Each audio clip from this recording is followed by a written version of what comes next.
গ্যাসের চুলোতে মাটির খোলায় নরম নরম ফুলকো ফুলকো চিতই পিঠে কিভাবে সম্ভব ভাবছেন তো? চলুন দেখে নিই এই ভিডিওতে। আসসালামু আলাইকুম বন্ধুরা, তোমরা সবাই কেমন আছো? আশা করি খুব ভালো আছো। আমিও ভালো আছি, সুস্থ আছি আলহামদুলিল্লাহ। আবারও নিয়ে চলে এসেছি নতুন একটি ভিডিও। তবে আজকে লাইফস্টাইল ভিডিও নয়, আজকে তোমাদের সঙ্গে শেয়ার করব আমি কিভাবে নরম নরম ফুলকো ফুলকো চিতই পিঠে তৈরি করি, সেই রেসিপিটা। এখানে আমি একটা পাত্রে 2 কাপ মতো চালের গুঁড়ো নিয়ে নিয়েছি, পরিমাণ মতো লবণ আর 1 চিমটি চিনি দিয়ে ভালো করে মাখিয়ে নেব।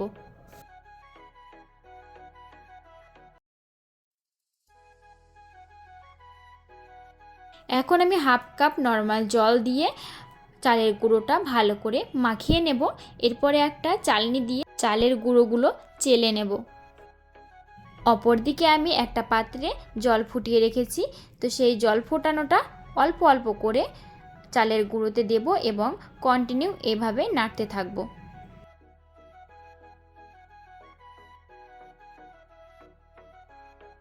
অনবরত নাড়তে থাকব এবং যতটা প্রয়োজন হবে একটু একটু করে জল দেব।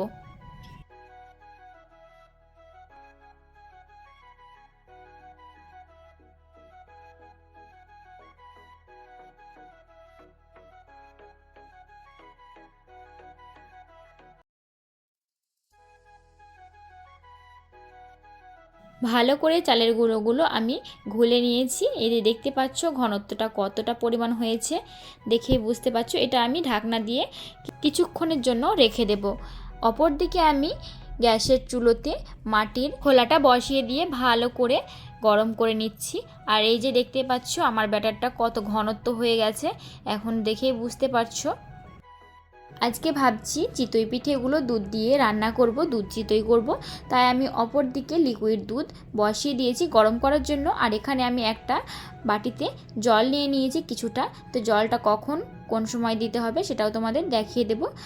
মাটির খোলাটা ভালো করে গরম করে একটা পরিষ্কার কাপড় দিয়ে ভালো করে মুছে নিয়ে এখানে চালের গুঁড়োর যে ব্যাটারটা তৈরি করে রেখেছিলাম সেটা আমি এখানে দিয়ে দিলাম এবং এই মাটির ঢাকনাটা দিয়ে ঢেকে দিয়ে আমি আশেপাশে জল ছিটিয়ে দিলাম।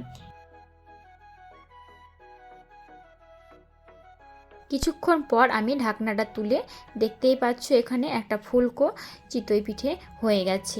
তো আমি এইভাবে আরও একটা পিঠে তোমাদেরকে করে দেখাবো।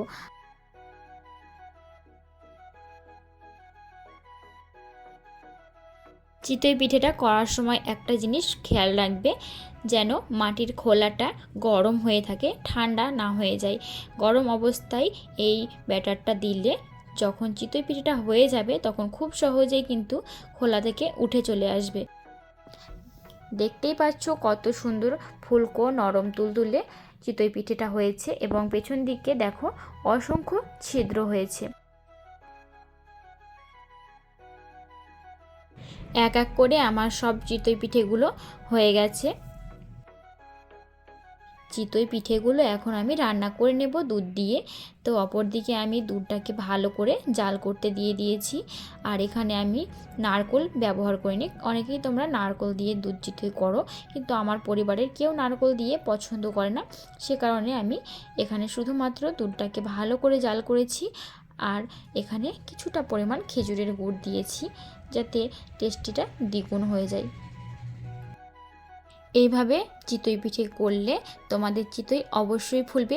অনেকের কাছেই চিতই পিঠে হতে চায় না, তাও আবার গ্যাসের চুলোতে মাটির খোলায় অনেক মানুষই খুব ভালোভাবে করতে পারে না। এই রকম টিপসগুলো মেনে চললে অবশ্যই তোমরা ফুলকো ফুলকো চিতই পিঠে তৈরি করতে পারবে। তো যদি ভিডিওটা ভালো লাগে তাহলে অবশ্যই একটি লাইক করে দিও এবং কমেন্ট করে জানাতে ভুলবে না ভিডিওটা তোমাদের কেমন লেগেছে। আর ভিডিওর কোথাও কোনো অংশে কোনো ভুল ত্রুটি হয়ে থাকলে সকলে ক্ষমা সুন্দর দৃষ্টিতে দেখবে। এবং এরকম নিত্য নতুন ভিডিও দেখতে চাইলে আমার চ্যানেলটাকে সাবস্ক্রাইব করে পাশে থাকবে। চিতই পিঠেগুলো এক এক করে সব দুধে দিয়ে দেওয়ার পরে ভালো করে এটা ফুটিয়ে নেব। তারপরে কিছুক্ষণ ঢাকনা দিয়ে বসিয়ে রাখলে হয়ে যাবে আমার দুধ চিতই পিঠে।